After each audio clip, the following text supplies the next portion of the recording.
एक बार फिर से आप सभी के लिए लेकर के आए हैं CDNP जिगमंड एजुकेशन के अंतर्गत फिजिक्स की ऑनलाइन क्लास। और यह क्लास 12th स्टैंडर्ड JEE और नीट के स्टूडेंट्स के लिए यूज़फुल है।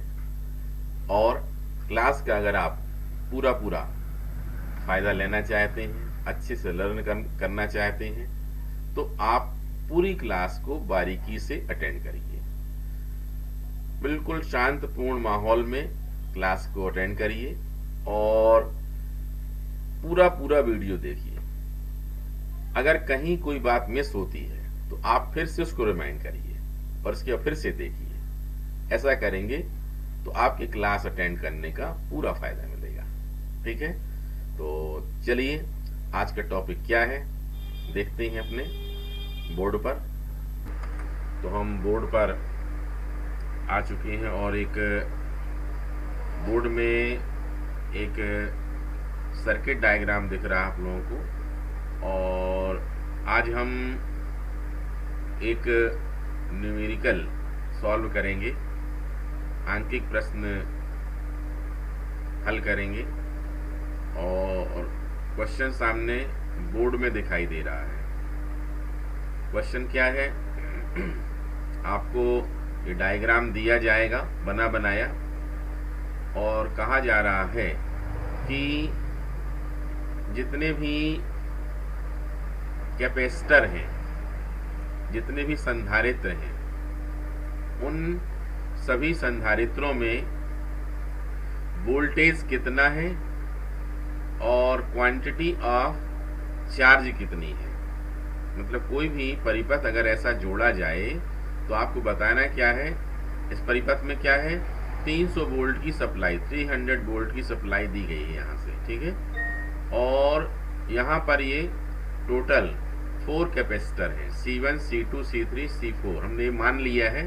वैसे क्वेश्चन में सिर्फ ये 100 पिकोफैरड, 200 पिकोफैरड, 200 पिकोफैरड और 100 पिकोफैरड ये हमको दिए जाएंगे। और कहा गया है कि हमको इन सभी कैपेसिटर पर, सभी संधारित्रों में कुल विभव कितना है, वोल्टेज कितना है, विभवांतर कितना है, और साथ ही साथ इसमें आवेश की मात्रा कितनी है, क्वांटिटी ऑफ चार्ज कितनी है। ठीक है, तो चलिए इस क्वेश्चन को सॉल्व करते हैं। जितने भी कॉम्पिटिटिव एग्जाम होते हैं JEE नीट, उनमें इस टाइप के क्वेश्चन बहुत पूछे जाते हैं और ऐसे क्वेश्चन हमसे बनना चाहिए। ठीक है, क्वेश्चन कोई बहुत टफ नहीं है, आसान सा क्वेश्चन है ये। लेकिन फिर भी जब तक हम सॉल्व ना करें, आप समझ नहीं लेंगे, तब तक क्वेश्चन टफ ही होता है। इसलिए फुल कंसंट्रेशन से समझें, तभी आपको यह क्वेश्चन समझ में आएगा। हालांकि क्वेश्चन बिल्कुल आसान है, थोड़ी सा कंसंट्रेशन की आवश्यकता पड़ेगी। तो देखो, जितने भी इलेक्ट्रिक सर्किट होते हैं ये वायर से बनाए जाते हैं। ठीक है, तो हम अपनी सुविधा के हिसाब से इनको थोड़ा खींच सकते हैं, फोल्ड कर सकते हैं, यहाँ वहाँ डिस्टर्ब कर सकते हैं। जैसे कि हमने क्या किया, ये माइनस वाला पूरा यहाँ से वायर पकड़ करके ऐसा करके यहाँ तक खींच दिया इसको। ठीक है, तो डायग्राम थोड़ा हमको समझ में आने लग जाएगा। इसको ऐसा पकड़ करके पूरा का पूरा हिस्सा सीधा तार कर दिया अपन ने। जब ऐसा करेंगे तो देखिए यह डायग्राम कुछ हमको ऐसा दिखने लगेगा। ये देखिए, ऊपर वाला डायग्राम और नीचे वाला डायग्राम, दोनों का मतलब एक ही है। ये देखो हमने क्या किया है, यहाँ पर इस वाले हिस्से को ऐसा आगे खींच दिया है यहाँ। ठीक है, देखो ये प्लस दिखने लग गया यहाँ पर, और इस पूरे के पूरे बड़े वायर को खींच करके इस तरफ कर दिया ये। ठीक है, तो ये क्या हो गया, ये माइनस वाला यहाँ चला गया। ये प्लस वाले को हमने पॉइंट A मान लिया है और माइनस वाले को क्या मान लिया, पॉइंट B मान लिया है। ठीक है, समझ रहे हैं सभी लोग। अब देखो इसमें हमने क्या किया है कि प्लस से ही चार्ज का फ्लो होता है, तो यहाँ से प्लस Q चार्ज आगे फ्लो होगा, हम ऐसा मान रहे हैं। ठीक है, क्योंकि टोटल चार्ज कितना है ये भी हमें पता करना ही होगा, अदरवाइज सबके चार्जेस निकालते नहीं बन पाएंगे। ठीक है, तो यहाँ से ये एरो बनाया हमने, मतलब क्यू चार्ज ऐसा जाएगा। अब यहाँ से देखिए 2 पार्ट डिवाइड हो गए यहाँ से, तो मान लो यहाँ से Q1 चला गया और यहाँ से Q2, मतलब Q2 पार्ट में डिवाइड स्प्लिट हो जाएगा, 2 भागों में बट जाएगा, Q1 में और Q2 में। अब आगे देखिए लाइन सीधी, इसलिए Q2 Q2 Q2 ऐसा चला जाएगा यहाँ से। अब ये लाइन पूरी सीधी ऐसी Q1 Q1 Q1 Q1 यहाँ से होते हुए ऐसा पहुंच जाएगा ये। ठीक है, इस प्रकार से जब यहाँ से Q1 होते हुए आएगा और ये Q2 आएगा, दोनों मिलके फिर से क्या बन जाएंगे, Q बन जाएंगे। ठीक है, आप समझ सकते हैं कि जब चार्ज सीरीज में फ्लो होता है तो उसकी वैल्यू चेंज नहीं होती है, और जैसे ही पैरेलल में डिवाइड होता है, स्प्लिट होता है, तो वह 2 या 3 जितने ही भागों में बट जाता है। ठीक है, अब साथ ही साथ ये चार्ज की बात हुई, अब हमें पोटेंशियल डिफरेंस, विभवांतर की बात करनी चाहिए। तो इसके लिए इसको और ऊपर करते हैं डायग्राम को और आप लोगों को दिखाते हैं। यहाँ पर देखिए पॉइंट ए और पॉइंट बी के बीच में टोटल पोटेंशियल डिफरेंस कितना है, 300 वोल्ट है, 300 वोल्ट है। ठीक है, समझ रहे हैं बात को, ये हमको गिवन है, दिया गया है। आप इस डायग्राम में देखिए ये 300 वोल्ट दिया गया है, 300 वोल्ट ये हमको पता है और वही हमने यहाँ पर लिख दिया है। ठीक है, अब हम यहाँ सोचेंगे कि ए से बी के बीच वाले पार्ट को हम 2 पार्ट में डिवाइड करते हैं। यहाँ से देखिए, यहाँ से एक हिस्सा ये वाला है, यहाँ तक ये देख रहे हैं, ये यहाँ से लेकर के यहाँ तक ये हिस्सा है, ये इसको हमने कितना मान लिया है, यहाँ से यहाँ तक के बीच का जो विभवांतर है वो मान लिया है हमने V4। ठीक है, इसको चाहे तो अपन लिख भी सकते हैं, मान सकते हैं, जैसे B लिखा है तो यहाँ पर क्या पॉइंट दे दिया अपन ने, C पॉइंट दे दिया। ठीक है, मतलब B और C के बीच का जो विभवांतर है, पोटेंशियल डिफरेंस है, वो कितना ले लिया हमने, V4। 4 क्यों कहा, क्योंकि C4 लगा है तो इसको 4 ही मान लेते हैं अपन। ठीक है, इसी प्रकार से यहाँ से C से लेकर के A तक, ध्यान दें यहाँ कोई आगे सर्किट नहीं है, इसलिए A, ये वाला पॉइंट भी A ही कहलाएगा, ये पूरी लाइन A ही कहलाएगी। ठीक है, चाहे हम यहाँ से लें चाहे यहाँ से लें। तो हमने C से A तक के बीच का पोटेंशियल डिफरेंस कितना मान लिया है, V1 मान लिया। V1 क्यों मान लिया है, क्योंकि यहाँ C1 जुड़ा हुआ ऊपर देख रहे हैं आप लोग, तो C1 के हिसाब से हमने यहाँ V1 ले लिया है। अब देखो V1 को भी हम 2 पार्ट में डिवाइड कर सकते हैं। देखिए यहाँ पर देखा जाए तो क्या है, C से और A के बीच में कैपेसिटर C2 और C3, संधारित्र C2 और C3 जोड़े गए हैं। तो C से आगे बढ़े तो यहाँ पर चाहे तो हम D भी ले सकते हैं, ये देखो जरूरी नहीं है, अंडरस्टूड रहेगा। ये पॉइंट अपना क्या मान लिया जाए, अगर यहाँ पर D मान लिया जाए तो C से D के बीच में हमने B2 मान लिया और D से A के बीच में कितना मान लिया, B3 मान लिया। अब हमारे सामने हमारा ऑब्जेक्ट दिखने लगा है, हमें क्या निकालना है, हमें निकालना है V1 V2 V3 V4 और क्या निकालना है, Q1 Q2 Q3 Q1 मतलब C1 के लिए। ठीक है, Q2 मतलब ये दोनों का आंसर हो जाएगा। C2 और C3 में क्या देख रहे हैं अपन, चार्ज दोनों में Q2 है, इसलिए Q2 निकला तो हम बोल देंगे इतना चार्ज C2 में भी होगा और उतना C3 में भी होगा। और इसके बाद बात Q निकलेगा, जैसे ही क्या निकल आएगा, वो C4 का चार्ज निकल आएगा। ठीक है, तो देखो ये मौखिक ही क्वेश्चन एक प्रकार से सॉल्व हो चुका है कि हमें इस क्वेश्चन को सॉल्व कैसे करना चाहिए, ये बात अपन ने समझ ली है। जबकि आपको कॉम्बिनेशन ऑफ कैपेसिटर मतलब संधारित्रों का संयोजन बनता हो, मतलब इस क्वेश्चन में कुल मिलाकर के हम 3 फार्मूले यूज करेंगे।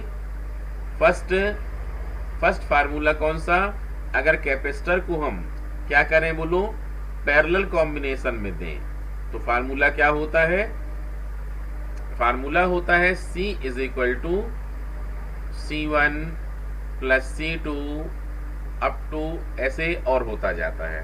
ठीक है, अब अगर बात सीरीज की आती है तो क्या होता है 1 upon C is equal to 1 upon C1 plus 1 upon C2, ये बनता है आप लोगों से। और थर्ड वही मोस्ट इंपॉर्टेंट ज्यादा यूज होता रहता है, C is equal to Q upon V। ठीक है, ये तीनों ही फार्मूले हमें यूज करने हैं और इस क्वेश्चन को हम आसानी से सॉल्व कर सकते हैं। ठीक है, तो चलो आगे करते हैं। सबसे पहले हम अपने क्वेश्चन में बॉक्स को सॉल्व करेंगे, मेन से C2 और C3 शुरू करेंगे। तो सर्वप्रथम या फर्स्ट, ठीक है, सर्वप्रथम या फर्स्ट, हिंदी वाले सर्वप्रथम। ठीक है, यहां से हम शुरुआत कर सकते हैं। क्या बोलेंगे, C2 and C3 are in series. Hindi वालों को क्या लिखना पड़ेगा कि C2 और C3 किसमें है बोलो, ये श्रेणी क्रम में है। किसमें है बोलो, श्रेणी क्रम में है। ठीक है, तो श्रेणी क्रम के लिए फार्मूला क्या होता है, 1 upon C2 plus 1 upon C3, मतलब इन दोनों का टोटल निकालना अपन को। तो क्या आएगा 1 upon C dash is equal to, ये सब हम पहले पढ़ चुके हैं। अब 1 अपॉन C2 मतलब कितना है 200 pico, 200 plus 1 upon C3, C3 मतलब कितना है 200 ही है। ठीक है, अब इनको ऐड कर दिया, 200 1 प्लस 1 कितना हो गया 2, कितना आया 1 अपॉन 100। ठीक है, अब देखिए यहां पर ये 1 अपॉन C डैश है, इसलिए क्या करेंगे पलटा देंगे इसको। तो C डैश कितना हो जाएगा बोलो, 1 अपॉन 100 का उल्टा कितना हो जाएगा बोलो, ये हो जाएगा 100 पिको फैरड। मतलब देखा जाए तो यहां पर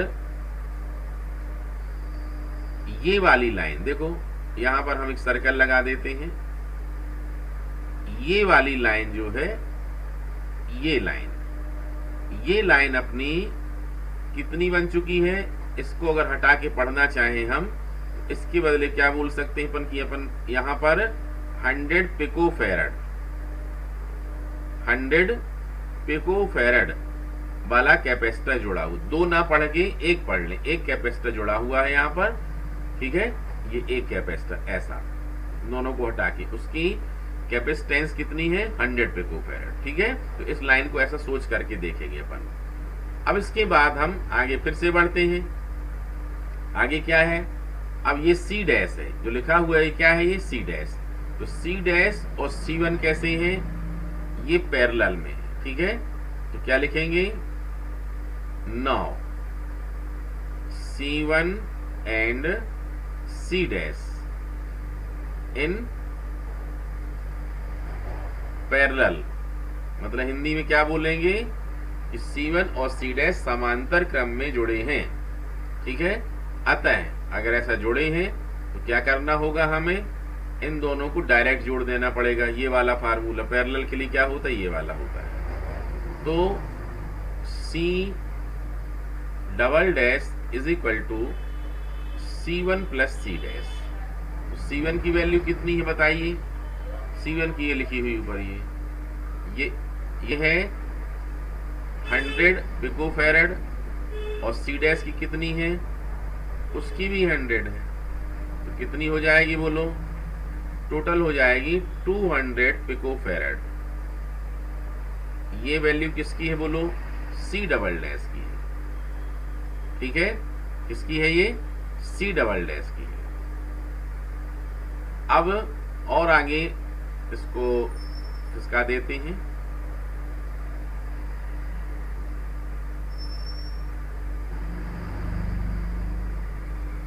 डायग्राम को और नीचे ले आए हैं हम।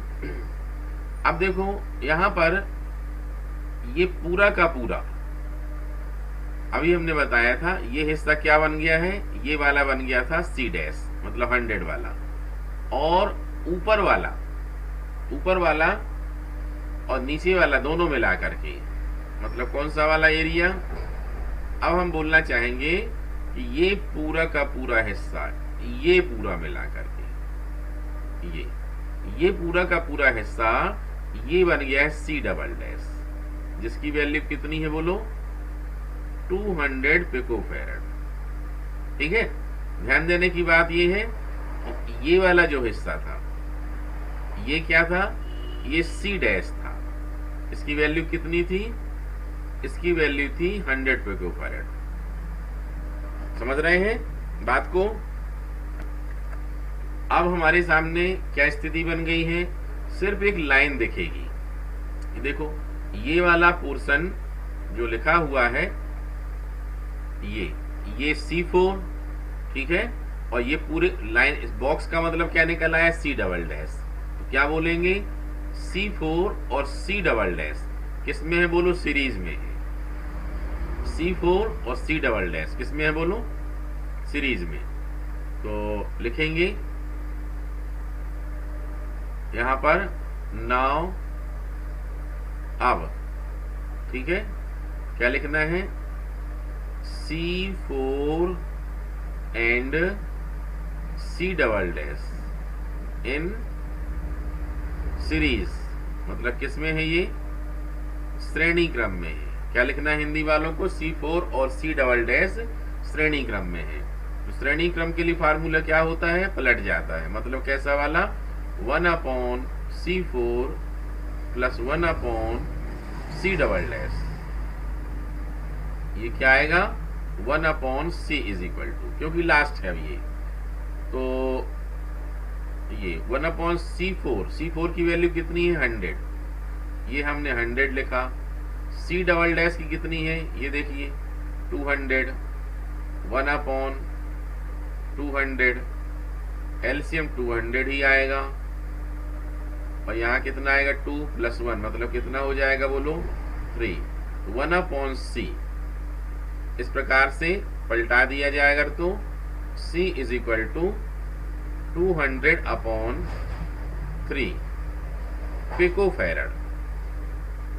पिकोफैरड, ये वैल्यू आ जाएगी।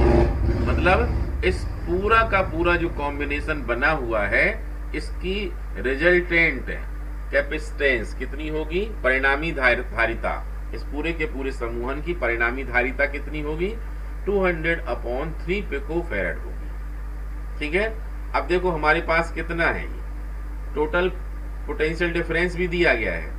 हमारे पास फार्मूला देखो ये वाला है, क्या लिखा है, C is equal to Q/V। हमारे पास V अवेलेबल है और C अवेलेबल है, तो क्या निकाल सकते हैं, आसानी से निकाल सकते हैं Q। चलो निकालते हैं आसानी से। तो यहां पर हम लिखेंगे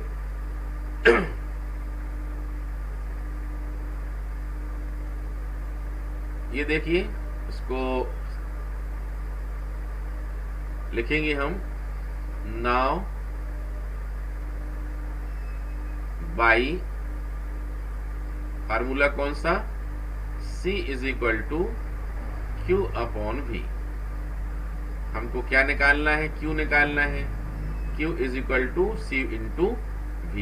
तो C की वैल्यू कितनी निकली है, सामने लिखी हुई है 200/3, और V की वैल्यू कितनी है, ये है 300 वोल्ट, लिख दिया। अब कितना आ जाएगा, इसको सॉल्व कर देते हैं, 3 इंटू 2 मतलब कितना हुआ, कैंसिल कर दो इसको पूरा, ऐसा ही है। ठीक है, कितना आ गया, 2 1 2 3 4 मतलब 2 इंटू 10 पावर 4 कूलाम। ठीक है, ये किसके इक्वल आ गया, ये आ गया चार्ज, टोटल चार्ज आ गया ये। ठीक है, Q की वैल्यू निकल आई। अब देखिए अगर Q की वैल्यू निकल आई है तो किस कैपेसिटर के साथ में Q लिखा हुआ है? नेचुरली C4 के साथ में लिखा है। कहां लिखा है बोलो? C4 के साथ में लिखा है। तो यहां C की वैल्यू है और Q की वैल्यू है, C और Q। आसानी से यहां से भी निकल सकता है, ठीक है। तो क्या लिखेंगे? अगेन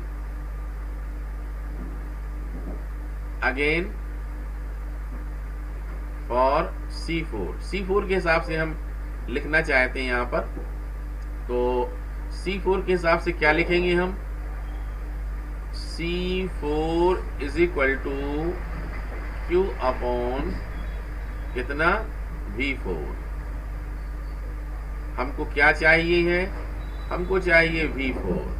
तो V4 ये लिखा हमने और Q ये लिखा, अपॉन में क्या आएगा? C4। चलो Q की वैल्यू कितनी निकली है? ये लिखी हुई है पूरी, वैसे ही लिख दो चाहो तो ऐसा, ये लो। और C4 की वो लिखी हुई है। 2 0 कैंसिल हो जाएंगे, कितना बचेगा? 200। इसका मतलब क्या हुआ कि V4 की वैल्यू कितनी है बोलो? 200 वोल्ट। एक आंसर ये निकल आया, ठीक है। V4 की वैल्यू कितनी आ गई बोलो? 200 वोल्ट आ गई। समझ रहे हैं? पूरा अच्छे समझते जाएं, हम बहुत ही आसान तरीके से फिजिक्स के न्यूमेरिकल से समझाते हैं और ये न्यूमेरिकल्स आपके लिए बहुत ही ज्यादा यूजफुल हैं। ये देखिए अब कितना आ गया यहाँ पर? ये V4 की वैल्यू कितनी आ चुकी? 200 वोल्ट। तो यहाँ पर हम लिखते ही चलते हैं, इसकी वैल्यू कितनी है बोलो? 200 वोल्ट। अब देख लो यहाँ से, ये पूरा का पूरा सीरीज, मतलब एक पार्ट BC और सेकेंड पार्ट कौन सा? CA, ठीक है। तो अगर टोटल कितना है? 300 वोल्ट और इतना 200 वोल्ट हो चुका, तो अब इसकी वैल्यू नेचुरल कितना होना चाहिए बताइए? इन दोनों का सम क्या होता है? ये वाला हो जाएगा, ठीक है। मतलब ये कितना होना चाहिए? 100 होना चाहिए। इसको लिख लेते हैं अपन, ठीक है। नाउ क्लियरली, हिंदी वाले अब स्पष्टता क्या हो जाएगा? स्पष्टता हो जाएगा कि V is equal to V4 plus V1, ठीक है। तो V4 की वैल्यू, V की वैल्यू कितनी है बोलो? 300। V4 की कितनी है? 200 और प्लस V1। ट्रांसफर कर लो 200 का इस तरफ, 300 माइनस 200 कितना हो जाएगा? 100। तो V1 is equal to 100 volt. वो भी हमने ऐसा ही बोल दिया था कि मौखिक भी निकाल सकते हैं। 200 में कितना जोड़ें कि 300 आ जाए, मतलब 100 जोड़ेंगे, ऐड करेंगे, ठीक है। ये एक आंसर और निकल आया, समझ रहे हैं? मतलब V1 की वैल्यू भी यहाँ पर आसानी से निकल चुकी है। अब V1 की वैल्यू अगर निकल आई है तो हमें क्या करना चाहिए? यहाँ पर देखना चाहिए कि V1 2 पार्ट में डिवाइड है, V2 और V3 में। एक खास बात और है कि यहाँ पर C2 और C3 देखो, ध्यान से देखो, ये बिल्कुल बराबर है। ये दोनों कैसे हैं? इक्वल हैं।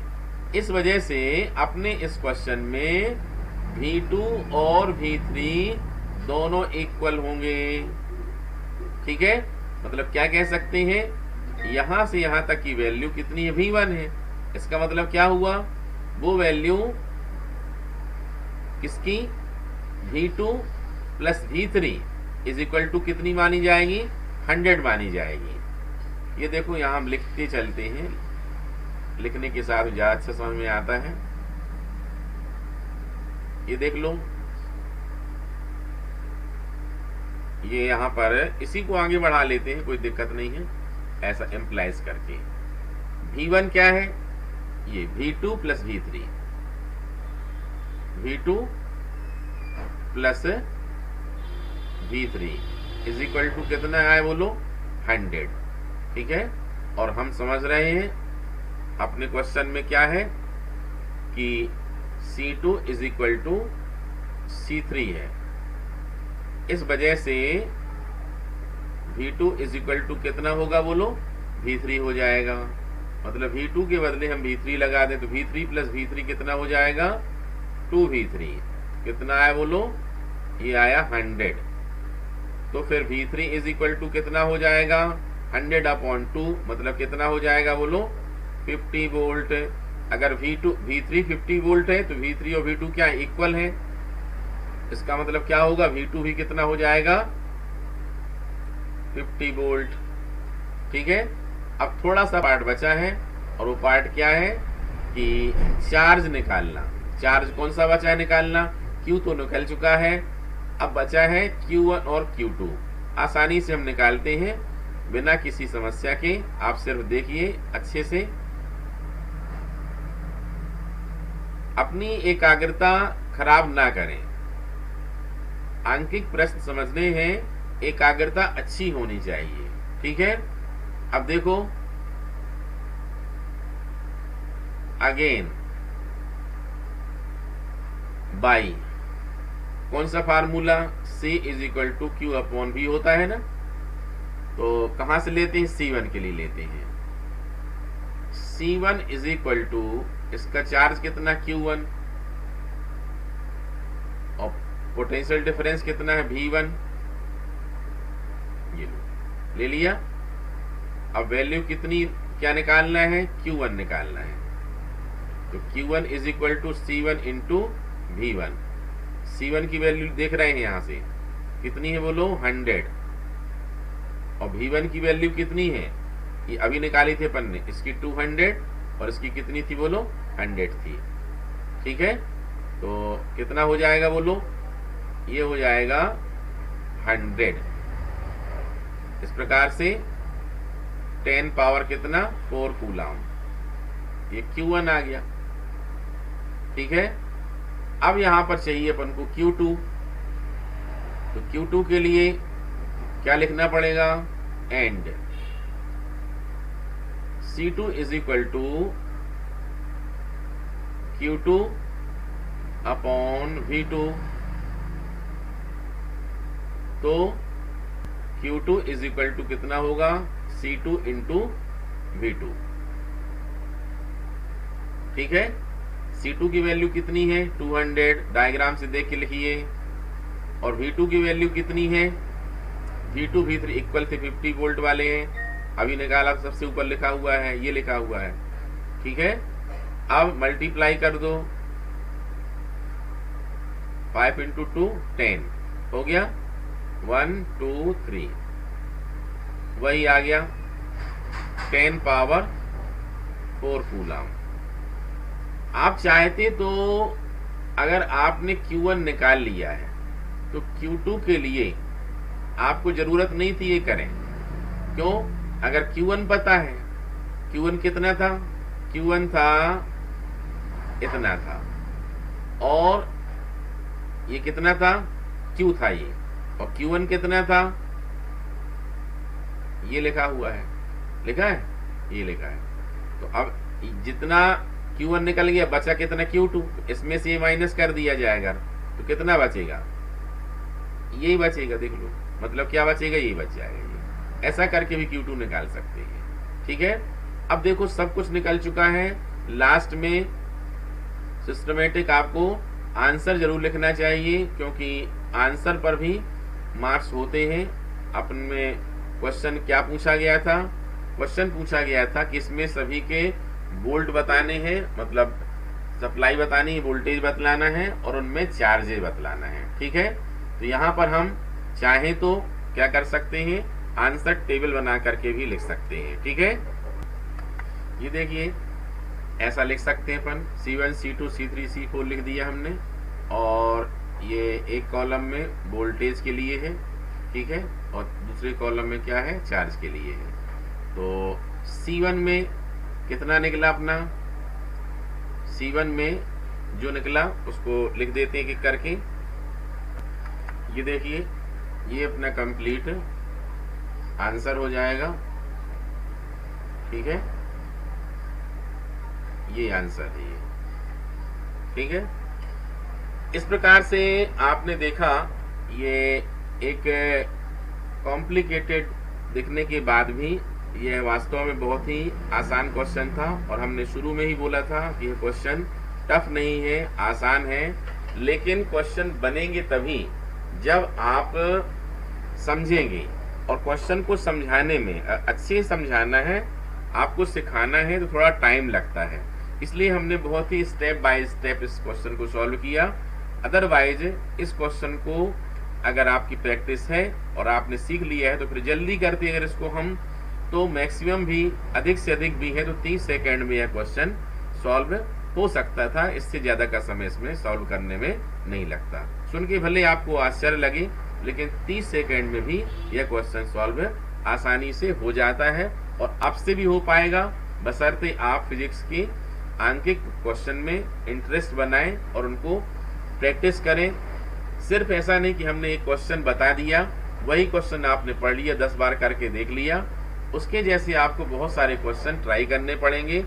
और 12th क्लास के लिए तो फिर भी चल जाता है, आपने क्वेश्चन प्रैक्टिस कर लिए हैं, कुछ क्वेश्चन तो आपसे बन जाएंगे। लेकिन JEE नीट जैसे कॉम्पिटिटिव एग्जाम जो होते हैं उनके लिए बहुत ही प्रैक्टिस चाहिए है, और ऐसे आपको बहुत सारे क्वेश्चन सॉल्व करने पड़ेंगे। लेकिन आप निरंतरता रखिए, कंटिन्यूटी रखिए, तो आपसे ऐसे क्वेश्चन बहुत ही आसानी से बनने लग जाएंगे। ठीक है, तो ऐसे ही क्वेश्चन की आप प्रैक्टिस करेंगे और होमवर्क करेंगे। उम्मीद है आज की यह क्लास आप लोगों ने हमारे बताए गए इंस्ट्रक्शंस के आधार पर अटेंड की और उसका लाभ अच्छे से लिया, और आपको पूरा समझ में आया है। अब आपसे जो चीज बन रही है उसे बिना देखे लिखिए, प्रैक्टिस करिए, टेस्ट दें, और टेस्ट दे करके उसकी फोटो खींच करके हमारे पास जरूर भेजें, क्योंकि आप अगर प्रैक्टिस नहीं करेंगे तो आपकी तैयारी अधूरी ही रही जाएगी। ठीक है, तो आज के लिए इतना ही।